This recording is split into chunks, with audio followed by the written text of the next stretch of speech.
Okay, welcome everybody to Talking Niagara, and welcome Mike, particularly. And so Monday, March 23rd. Okay, so I'm wondering if this is becoming a disturbing trend. Another man arrested by Niagara police for child luring. It feels like a Well, disturbing there is there. thing Uh, well, there's only because, been two. There's yeah, only been well, two. Now, it's probably unusual to get. There's probably not unusual to have all kinds of men with that sort of desire. Now, I'd like to put it out there. I don't know what brings this on, and it's just some kind of a disease or something. I don't know what it is, yeah. but there's a certain amount of men out there that have this desire What I'm for intrigued young. by. So we've also got a counterculture, if you know what I mean. So he had a this particular gentleman had a hearing on last. He was arrested on March 18th, which was last Wednesday. He had a hearing last Thursday, and when I drove around the courthouse, and I see Rob Primo's van up there, the one with the flags on it about child predators. Like, how Is does Rob he Primo even know this guy was arrested and presumably arraigned on Thursday? probably a lot of I mean, a lot bail of stuff. hearing on Thursday. Yeah, there's all kinds of information out there. Isn't this supposed to be public information anyway? Probably, but it's a very short amount of time. He was arrested Wednesday and bail hearing on Thursday. Whilst not unusual, you'd have to really be looking out for that kind of stuff. And I wonder whether people like Rob Primo are just as bad as some of the predators. Why? I Yeah, mean, they're yeah, not predator. They're not no, predator. I well, mean, predator's pretty bad. I know. I mean, Rob Prino might be. I don't know what would it say. It might be wrong-minded about certain things. He might be any kind of number of things you might ask. I mean, he gets involved in a lot of stuff like COVID and everything else, and conspiracies of one kind or another. But in this particular case, I can't see, like, this is a predator. These are children predators. As I said before, I don't know what makes a child predator. No, I don't either. You might have one in your family. You know what I mean? You Yeah. don't know. Oh, I And know. what makes I them? know. What Yeah. there is. I don't know. Yeah. They even try to soften the terms. What was the term they used to have for it? Minor attracted individuals. Oh, come on.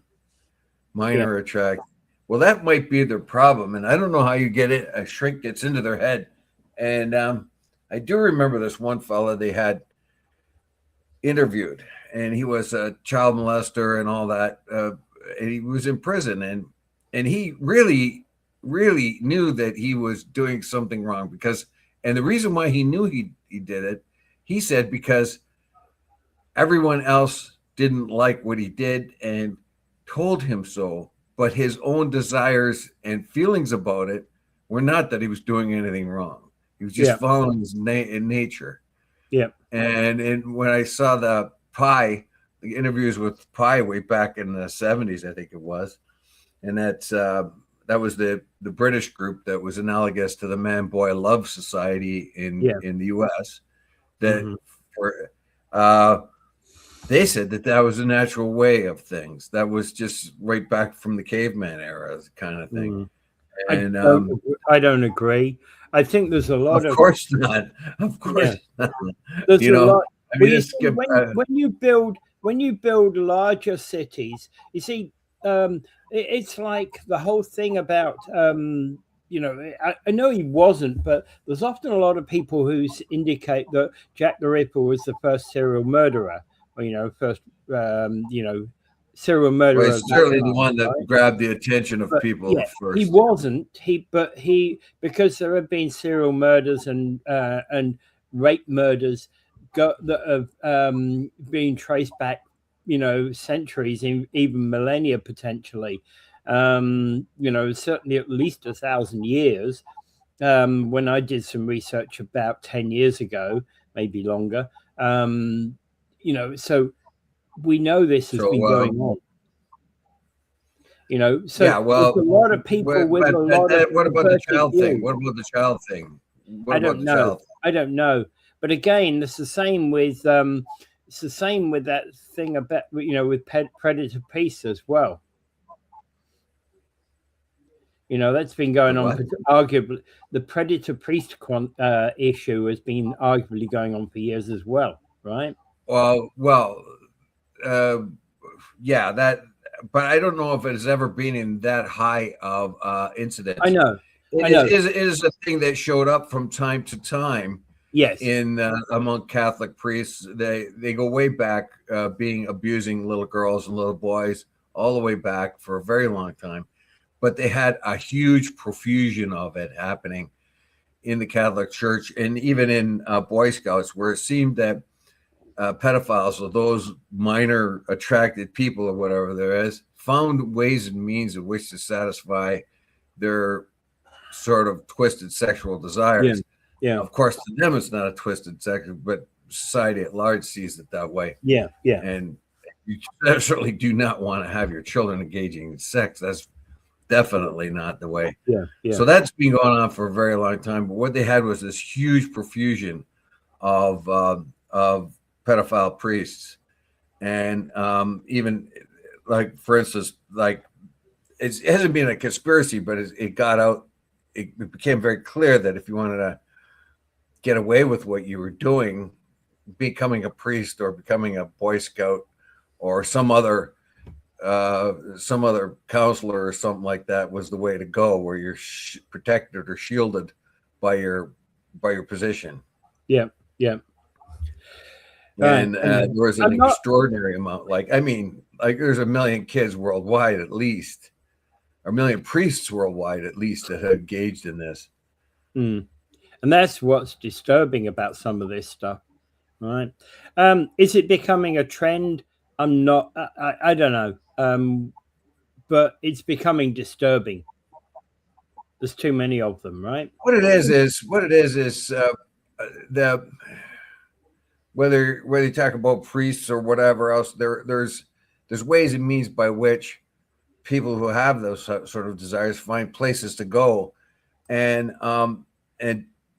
do it. And I think probably just with electronics, there's just a different way of using it.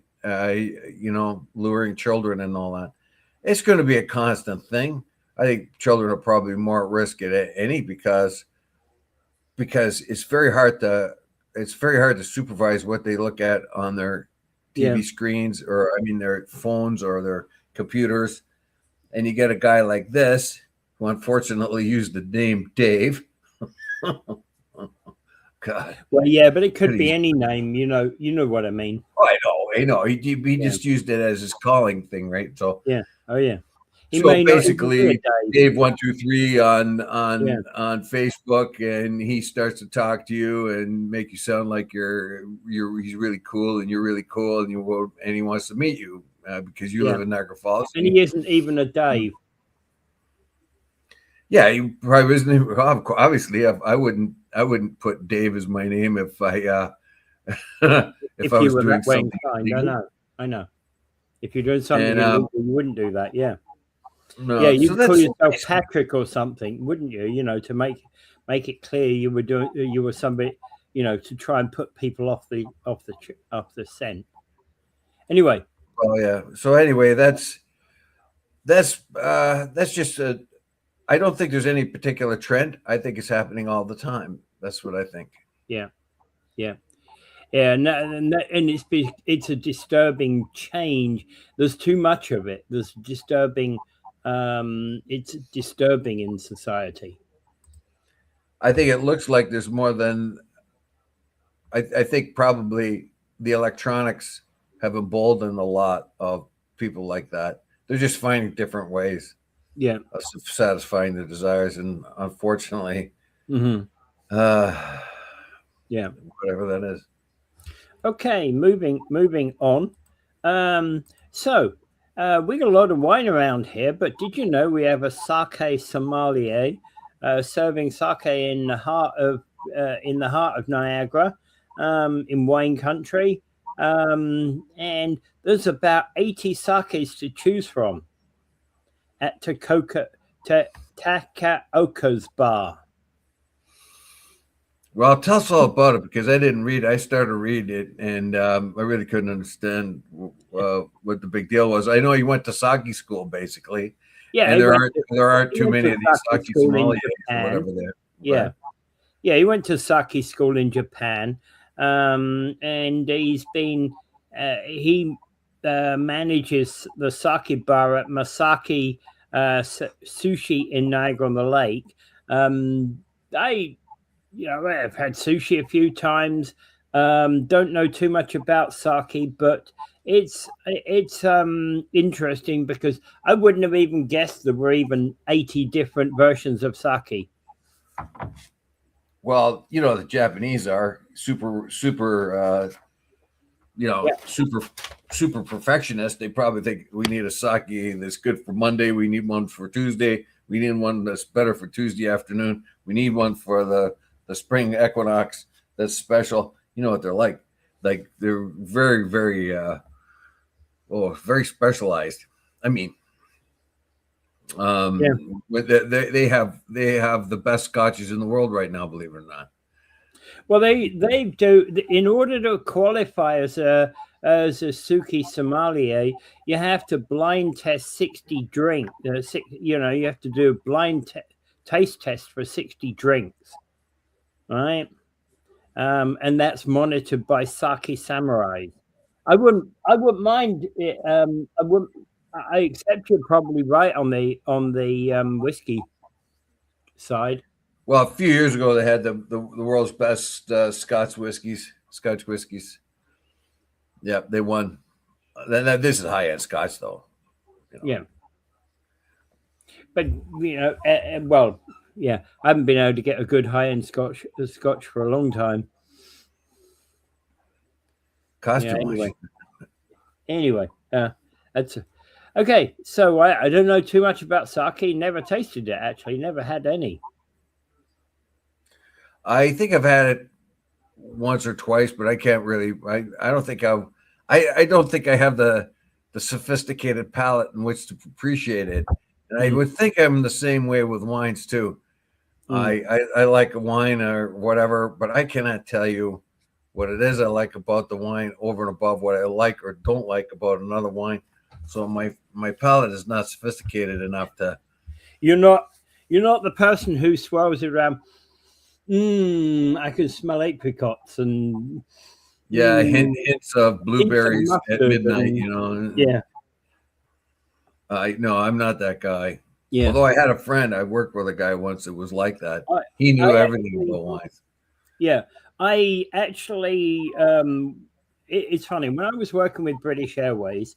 I did a thing with.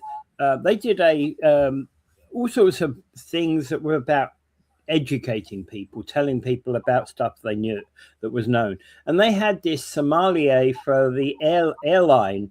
And he was saying that one of the things that they've got to do is they test wine up at 35,000 foot because it tastes a lot different up there than it does on the ground. So you take a bottle of wine and you go, oh, I like this wine. It tastes nice because of ABC. You take it up to 35,000 foot and you drink the same drink and you go, that's disgusting. Why did you put that in front of me? Well, so they probably just you were praising on the ground. Oh well, okay. Well, you find that even if you go to a different country, the same beer tastes different. It seems, and it's supposed to be bottled and everything from the same place somewhere in the world. Pilsner Urquell might taste different in the Czech Republic than it does here. I don't know. There's just something about that. But anyway, that's curious. That's kind of an interesting fact. Well, that your sommelier would check your wines at ground level and at height. to see which ones would be better for their customers. Well, and essentially there were some wines that they were talking about this, how there were wines that on the ground you think this is a really nice wine. It's got lots of flavors coming into it, you know, and I like it. And you go up to 35,000 foot and it's junk. You know? Yeah. So, well, that's kind of interesting. Yeah. But I don't know about sake sommeliers. Neither do I. But it's interesting to note that, hey, we've got all manner of expertise here locally. So if you're into sake, search it out. Well, I do like sushi. So one day maybe I'll be down there. I'll check out some sake. Yeah. Well, there you go. Yep. Okay. Seems to be the week. It's been the weekend again. So what has been happening?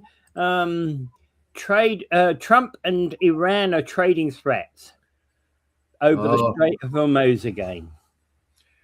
Well, Donny Bonespur's got himself into a real problem now, hasn't he? He's got the world's greatest navy, and he can't open the Straits of Hormuz. Yeah. The number one issue all his generals must have been telling them from day one, if you go this way, they're going to close off the Straits of Hormuz. That is their ace in the hole. So you're going to have contingency plans to open that up. Yeah. And he said he would with his mighty navy. Apparently he doesn't want to with his mighty navy. His mighty navy will be put at risk. So he won't do it. What's happening, though, is a lot of the vessels are paying off the Iranians. I think it's $2 million fee to get your boat in and out, depending on where it's going. You know, if it's not going to the allies or the U.S. or their allies, you could take it. If it's going to India or Malaysia or something else, come on in. We'll let you go for $2 million.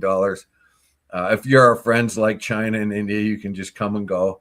But the mighty U.S. Navy and Donnie did not figure this out for some reason. It's the number one issue. Now, of course, Trump says that they've won the war. They've won the war. And 2 days later, he gets mad after he says, well, we've won the war. We've destroyed everything they have militarily. It's pretty much done. Then he gets mad 2 days later and says, you open up the Straits of Hormuz, or we're going to destroy all your power plants. That is a human rights thing.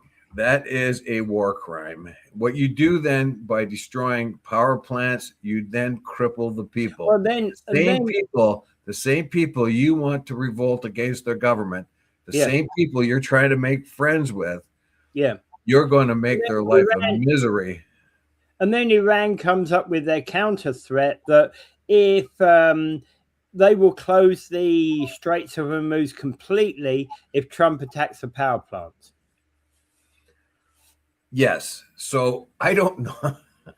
I don't know where he thinks he's going with this. So, but I would like to just kind of like, for instance, that's what they could do. They could attack all of the power, energy throughout the Gulf there. They're being very successful at hitting Israel too, by the way. They hit their nuclear station in the Negev desert, where they make their bombs, where Israel makes their bombs. They hit it, or they came close to it anyway. Yeah, which makes it an indication that they know where it is, and they're going to bomb it. This place is not supposed to exist, by the way, and the only reason why we all now know that it exists is because Iran targeted it. So the only thing I can think of here is, like, you cannot. He's going to, like, Iran could do a heck of a lot of damage to the world, and the short-term pain that we see at the pumps right now will be extended an enormous amount if Iran does what it says it's going to do. Well, I think Trump should just back off, but I will direct your attention more to the Marines and the other troops that are coming. There are 2,500 on one ship, another 2,000 on another. I think up to 5,000 or so, possibly more. I've heard up to 8,000 troops on the way in amphibious vehicles. Now, Yeah. people say they're going to go hit Karg Island because Iran can't get any money if they hold Karg Island, because they'll have the means. They'll shut off the tap that Iran needs. I think they might hit the land. That would be probably a safer thing. But I think they may hit the land area in and around the Straits of Hormuz. That's what I'm. But the other thing is that there's a report out there by the Times of India that says Iran has an invisible fleet of midget submarines in the Strait of Hormuz. Yeah, that's how many? 18 or 20? There gives a number, doesn't it? Something like that. Yeah. Yeah. So the reason why these mini submarines they have is they're very, very effective. They're very good for shallow water. Yeah. They're very easily hidden. And compare that with the big monsters that the UK has, the US has, France, the big nuclear jobs, even China, is they can't maneuver too well in the shallow waters there. They're more designed for deeper open ocean stuff. So these little submarines can do a lot of damage. They're hard to detect, and of course they can blow things out of the water. Yeah. I don't know if the command has been able to get, like, we find what the U.S. is doing now is got helicopters and the old Warthog, the A-10 Warthog, going up and down the coast looking to take out objects like the submarines and the other attack boats. But because when you consider that a Ohio class submarine is 170 meters in length, this Goodyear class submarine is 29 meters in length, so it's literally, it's tiny by comparison. That's what makes it effective. And if we go back to the Second World War, Japan had a lot of 1 and 2 man submarines, didn't they? Yeah. One of them washed up ashore in Pearl Harbor. Well, one of the first things I actually thought when I heard this story, I went, are these kamikaze subs like the Japanese had? No. No, I realized when I read the story immediately. I realized that, but you get where my thinking was. The one thing they don't seem to have is the unmanned attack drones, the water attack drones. Yeah, they don't seem to have them like the Ukrainians have perfected that quite a bit. The Iranians surprisingly don't have that, but what they do have is conventional old-fashioned mines that are chained to the bottom of the ocean. They have the other submersible mines that are a little bit more sophisticated, pick up the sound of a boat and explode and lift up a column of water and break the back of the ship or does something to it. Yeah. And other things like these submarines. It's going to be a real mess, real mess. Now, I don't know why Trump doesn't get out of there. They're not going to find that uranium, that's for sure. I don't even think the Iranians know where that uranium is. They're supposed to have 1,000 pounds of that, which is refined to 60%, which means within a short period of time, if they had the equipment, they could bring it to weapons grade. But that's not going to do them a whole lot of good, even if they had it. Yeah. Because they may be able, then they're going to have to find a way to fit it onto the ballistic missiles. That'll take a while. Yeah. And it would be senseless for them to shoot their missiles anywhere to Europe. They would never get to the United States, even if they put it on a hypersonic missile. Do you think the United States wouldn't be able to pick that up? And if they do drop a bomb on the United States, it would be a fission reactor. It'd be like a bomb like Hiroshima. But the United States would then return fire and drop fusion bombs on Iran and make it one big ashtray because they've got fusion bombs. It's like it's Iran's. If Iran has an atomic bomb, just here I got a knife and you've got armor and a shotgun. There's very little sense in using atomics here. This I maintain that although I don't think Iran or anyone else should have a nuclear bomb, they are used as deterrents. And we know that Poland has been making noise that they want an atomic bomb. They want an atomic bomb because they feel that they need a deterrent. They're on the doorstep of Russia. They need a deterrent. and the United States is making noise as if they're not going to provide the nuclear umbrella anymore for NATO. So Poland says it wants a nuclear bomb. Yeah. We do know the one country that has threatened the United States with a nuclear bomb is North Korea. Has Trump gone there and invaded North Korea? No, he hasn't. Even though they do have a delivery system that could probably make it to the States, and they definitely do have lots of bombs. Iran doesn't have a bomb yet. Yeah. Why isn't U.S. invading North Korea?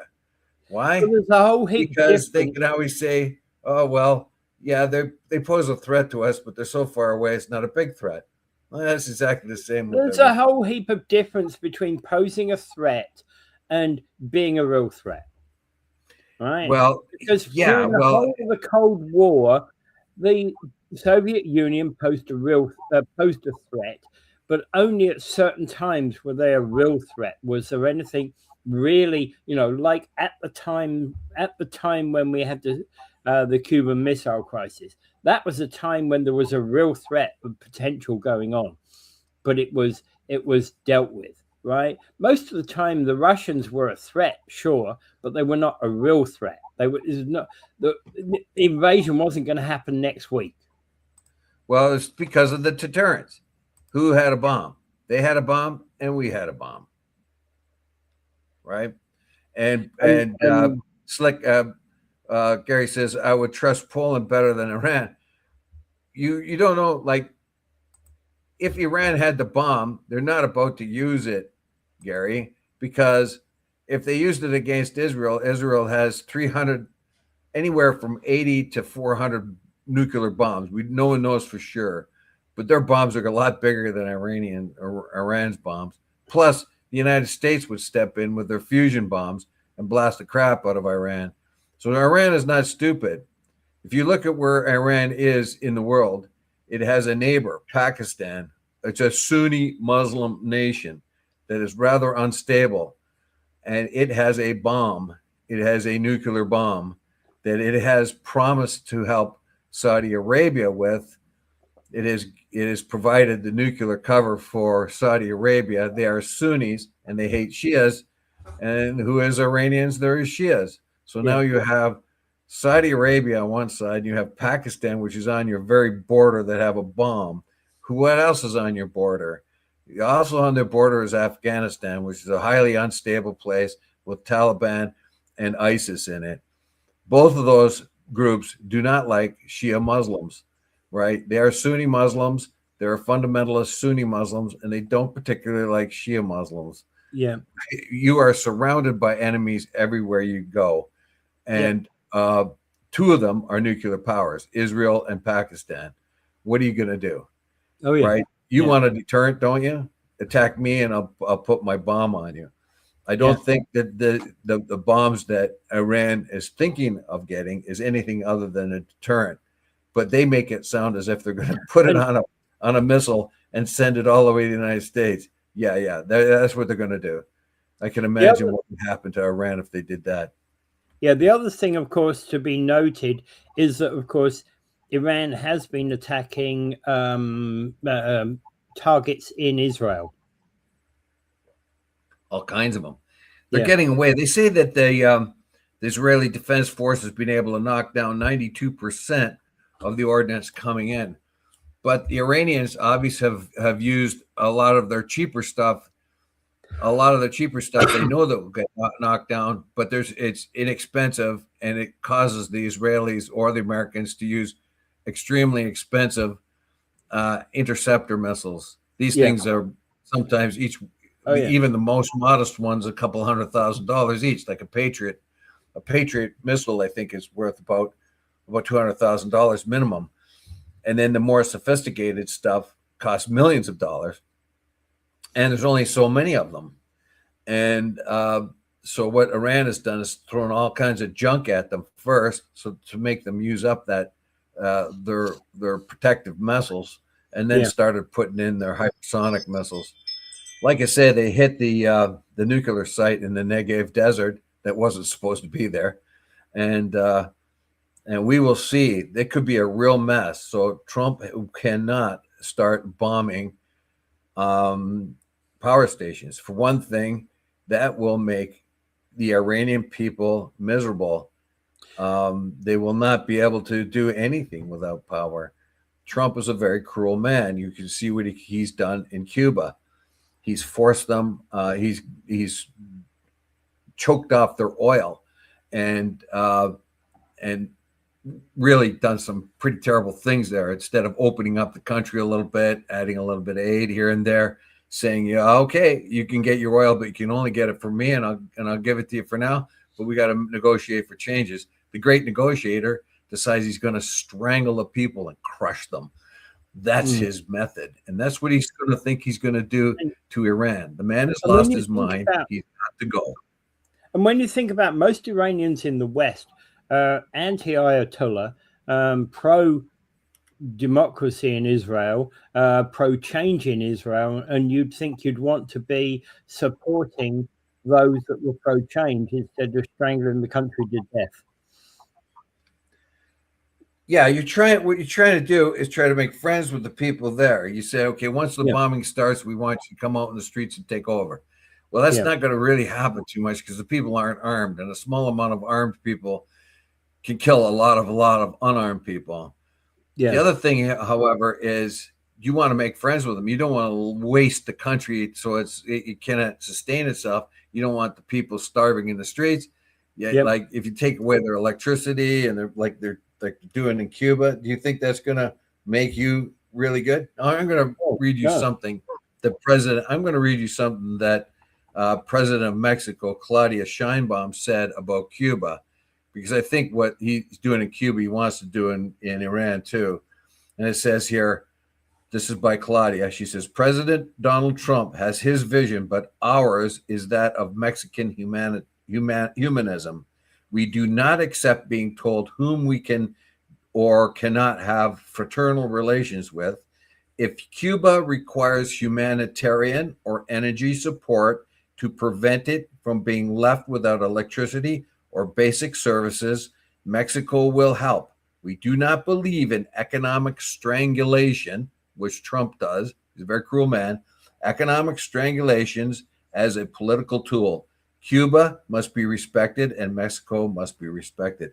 In other words, it's not a good idea if you're going to try to change a regime and make friends with the people who live there, right? Cuba doesn't like its system. Venezuela doesn't like its system, and the Iranian people don't like their system. But if you hurt them and keep hurting them, you look worse than the devil they know. The devil. So, all right. And Trump is right out of his mind. If he's going to start bombing power plants, he's going to make such a mess. The Iranians have been able to fight back. I don't know how they've been able to, but they have been able to. And they'll take out the power grid, and we will have $2 a liter gasoline before too long. I'm just so enjoying this short-term pain. How about you? Yeah. Well, at the moment, last time I looked, it was a 156 or something like that.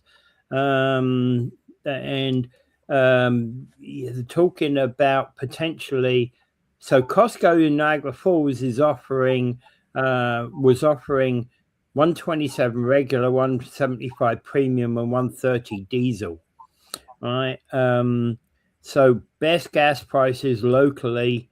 I can't see that being anything but the best gas prices. Yeah, 158 Dunn Street, 160 Gales on Thorold Stone, 164 on Costco, Petro-Canada and Stanley Avenue, 165, Petro-Canada on Lundy's Lane, 167. So there you go. Prices still heading up, right? Thank you. Thank you so much for this short-term pain. Thank you, Donnie Bone Spurs, for the short-term pain. Short-term pain for long-term gain. Where's the long-term gain? And the fear I have on this one is there is no long-term gain, because once we hit $2 a litre, is it ever going to come back down to under 150? Well, the problem is if the damage keeps being done in the Gulf and the Iranians fight back by taking out oil and other infrastructure in the states that have, like the UAE, Qatar, Kuwait, and all those places have U.S. bases. So of course, and of course the Saudi Arabians, they have U.S. bases. So Iran feels that they're open targets, right? Yeah. And if you hit my oil, I'm going to hit your oil. So when Israel hit the oil in Tehran, the big oil drums or the big oil fields and storage areas in Iran, in Tehran, Iran fought back and hit Saudi. So that pushed the oil price up. When Israel bombed the south gas fields of Tehran, of Iran, Iran hit the Qatari ones just south of it, which pushed the prices way up again and reduced production capability. So we're looking for a long period of time. It seems, if this doesn't end very soon, we're looking for a prolonged period of higher gas prices. Yeah. The short-term pain will be kind of longer. It's a long short-term pain. Using words that Trump might use. This is a short-term pain, a little bit longer short-term pain, longer short-term pain. Yeah, so the guy, I tell you how cruel Trump is. When Mueller died, he dissed Mueller terribly. Mueller went off to war. He went off to Vietnam. Trump didn't. He pretended he had bone spurs and ran away. Mueller went off to war. He fought for his nation. And when he did that investigation in Russia, he was appointed to do it. He wasn't elected. He didn't volunteer to it. He was appointed to do it by Trump's own people. And he exonerated Trump, actually. All he found out was that Russia did meddle, that the Trump administration did not have any connections to Russia, but Russia meddled in the election trying to get Trump elected over Hillary Clinton. So Trump had nothing to do with it. But it was Mueller that was exonerated him. And then he says he's glad he's dead. He's a cruel man. Yeah. Okay. Moving on. Grimsby councillors filed a second human rights complaint against the Grimsby Independent News. So she's Ward 3 councillor Jennifer Costangi, and she's basically Grimsby Independent News is a local news website that basically has been talking about her, I'm guessing. Right. She filed a first complaint alleging that actions have been taken after filing the first complaint, which is of a reprisal nature, and HRTO doesn't like reprisal type actions. Yeah, so this is kind of interesting. She has claimed that this sort of media has besmirched her, and she wants $75,000 for it, and she says it's sexual based, and she feels that it was motivated by her sort of looking out for the homeless, the people on the edge, the two LGBTQ communities, and so on. Nowhere does it show what the original Facebook page is, because its post is, because it's being put down. It's not there anymore. Yeah, but she's filed a second time, and there's this the continuous story of which is free press and which is not, which is slander, which is libel, and what is free press. So of course the people who are in defense of this accusation say that it's actually just free press and they've done nothing wrong. Yeah. Although it does say that they do indulge in satire. So we don't know if it's every member of the press indulges in satire. So do we. From time to time, right? We've been satirical. Well, we don't know what degree. The fact that they've listed it there must be a reason why they put it there. Yeah. Obviously, what you said is true, but why did they actually put it there when that's self-evident? Yeah. So they must Well, it must be part of it. There must yeah. be something that can be taken insulting rather than satiric, Yeah. Well, here's a but big it doesn't question. show anything. Okay, so here's a big question. Elected officials require some form of relationship with the press in order to get the word out about whatever it is they're working on. And it becomes problematic when there's a breakdown in that relationship. And the it causes questions about our political climate, our political accountability when all this comes to a head.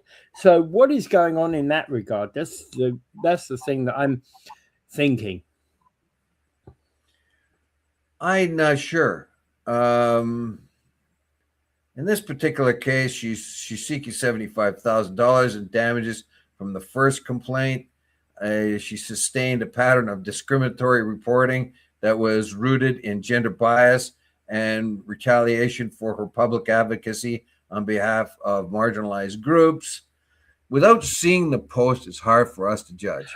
I know, And that I know, post and is being removed.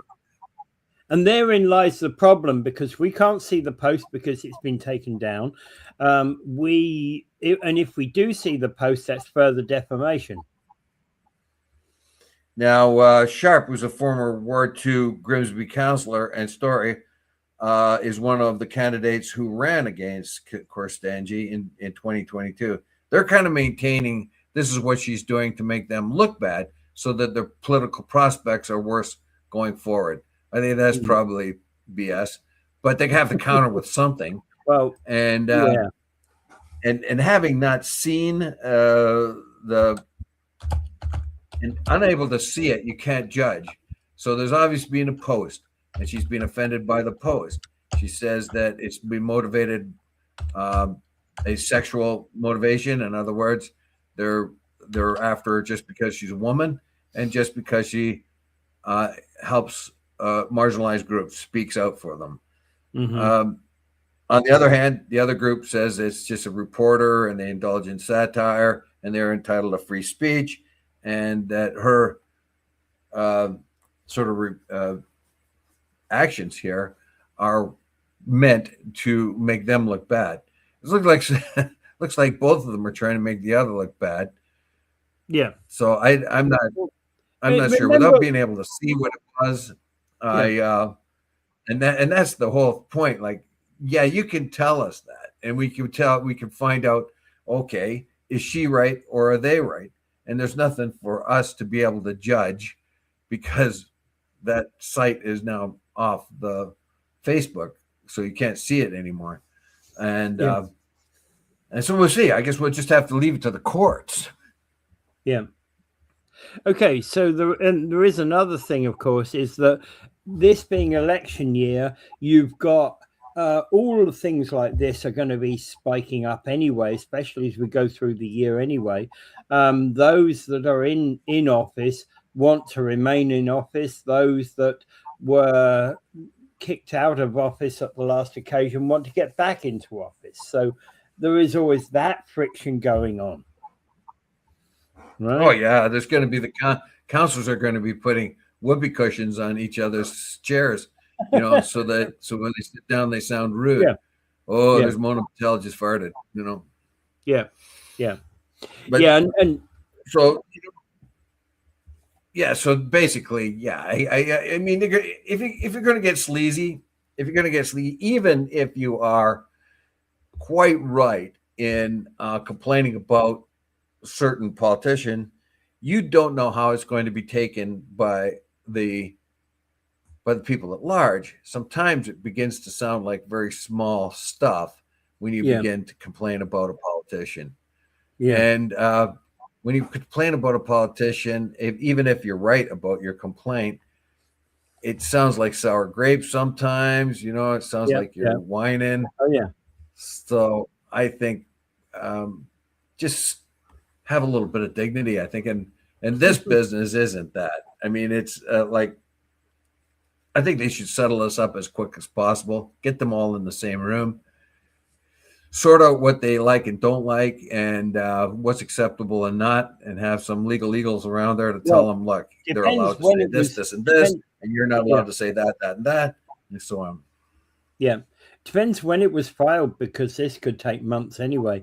Typically, human. Well, they haven't even resolved the first one. This is the second complaint, and they haven't even resolved the first one. Yeah. And human rights tribunal complaints take forever. We've sat on a mediation for a human rights complaint that's been like 3 years later. Was COVID affected, of course, but and many of them are actually much faster than that today. But human rights tribunal is much slower than the LTB. Yes. So it's problematic. All right. So anything else to be said on that? No, I was just, it's just very curious that we have an article like that and we have nothing of substance to refer back to. It doesn't say, well, go to such and such and you will see what it is. You can judge for yourself, but all we know is she. They really don't want us judging for ourselves, because the whole point being is that if the article is seen by more and more people, that's clocking up the amount of money that she's going to get in her pocket at the end of the day. Well, they dropped it because, of course, there has to be a judgment on it, so that's why they probably dropped it and got out of it. As soon as the first complaint came up, they got it off their Facebook, and then whoever decides whether it's good or not good, then they can put it back up if they wish. It's a smart move to take it down at this particular time, pending judgment.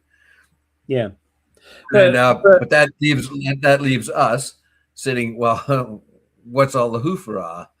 We can't see it. That's the trouble with defamation cases, that even if you believe yourself to be innocent, you remove it because you don't want more people seeing it. Well, yeah, or other people making judgments on it and so on. Exactly. So until there's a judgment on it, because if that article, a legal judgment. Yeah, if that article were up there, we'd be amongst the, we'd be more judges. You and I would be another judge, set of judges, right? Well, yeah, but I mean, you can be a judge. Mm. You can be a judge because you like, I mean, isn't that what freedom of the press is supposed to be about and all that? You're supposed to be able to determine for yourself. Yeah, I know. In any case, all we do know about this is that she's hitting up these guys, and they're both either former politician or prospective politician, and everyone here has got lots to lose if they don't settle this out. And hey, one thing about this, it's the first day without mention about Bob Gale in the last 2 weeks. Oh, they've done it. I still say that his character was needlessly besmirched. And there's article upon art where there's I see on Facebook, there's all kinds of stuff to try to niggle and naggle what little thing. He didn't say this, so that means this, and he did say this, and this is what he omitted. This is what he, all that kind of stuff. To me, he has a historical artifact, and he has other historical artifacts. Some of his other historical artifacts are now being questioned, whether they're authentic or not. And what difference does that make? What difference does that make? I don't know.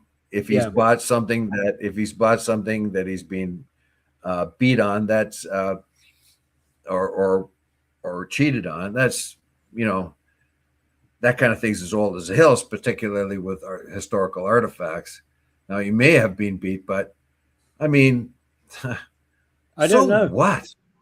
I'm not an expert on historical documents. I couldn't tell you. Yeah, well, I'm saying, so what? Yeah. So what? Yeah, quite. Right. Okay. Nothing relevant in all of that. Yeah. All right. So, Canadian marine shipping industry has raised a complaint regarding their exclusion from federal subsidy program. Yes. This is a bit of a problem for the marine industry. Of course, they are an essential essential part of the economy. They have to fit their ships up, which costs millions of dollars to be able to transport steel or lumber or something like that. And then they have to, and then they move the stuff through the canal, seaway, and pay the fees and everything else like that. What they're complaining about, though, is the rail is getting subsidy and they're not. So one of their competitions is rail. And if rail is getting a subsidy and they're not, that gives rail an advantage over them. They don't like that. If you're going to give it to them, you got to give it to us. And I think that seems fair, at least from the arguments they put here.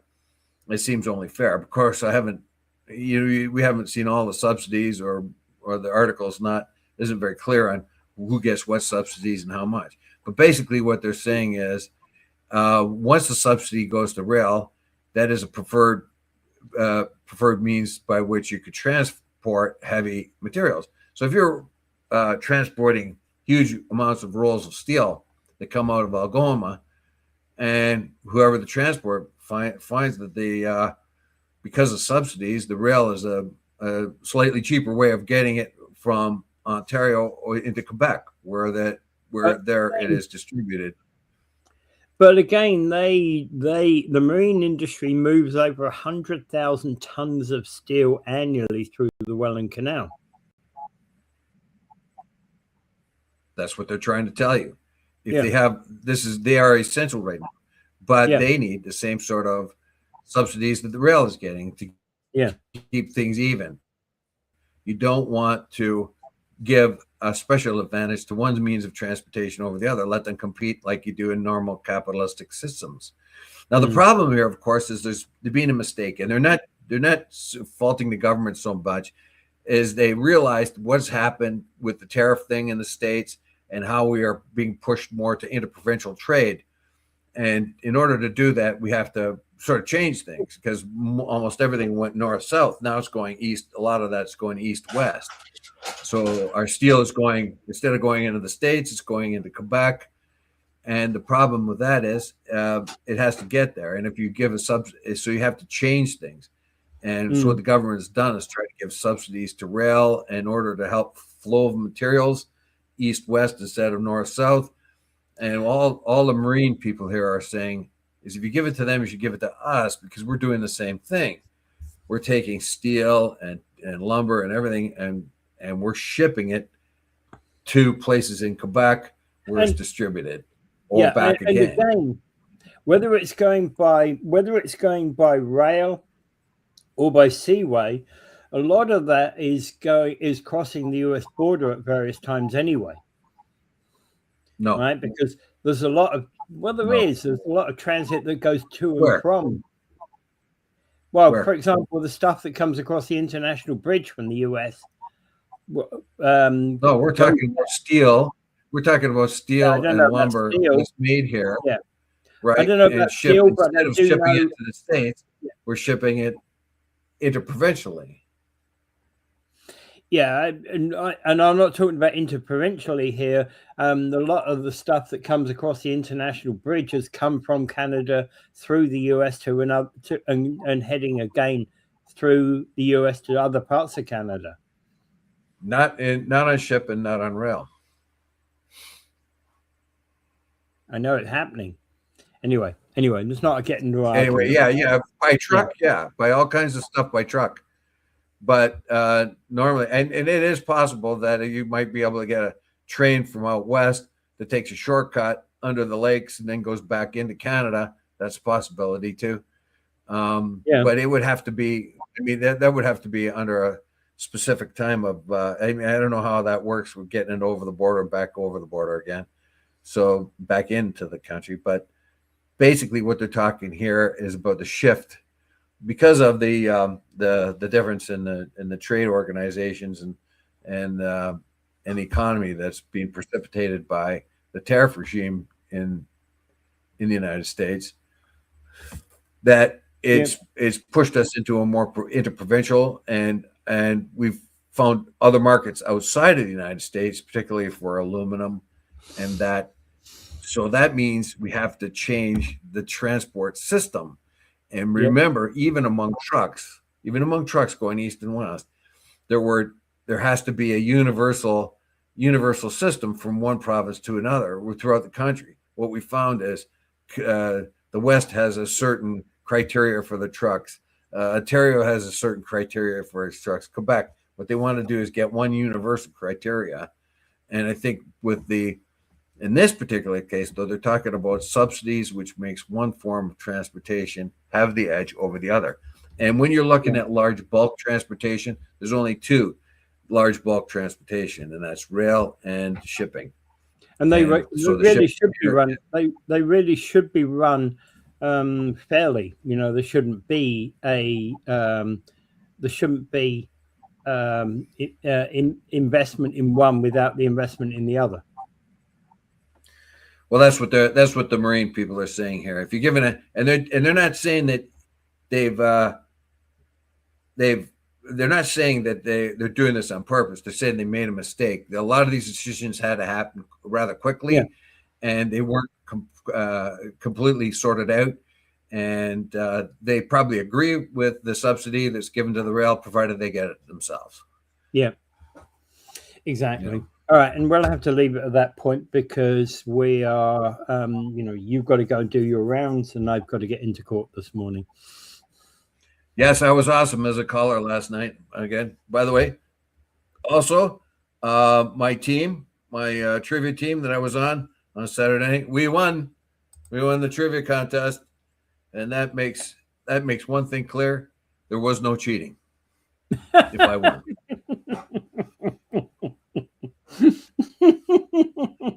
Oh, there was cheating because you won. Well, shh.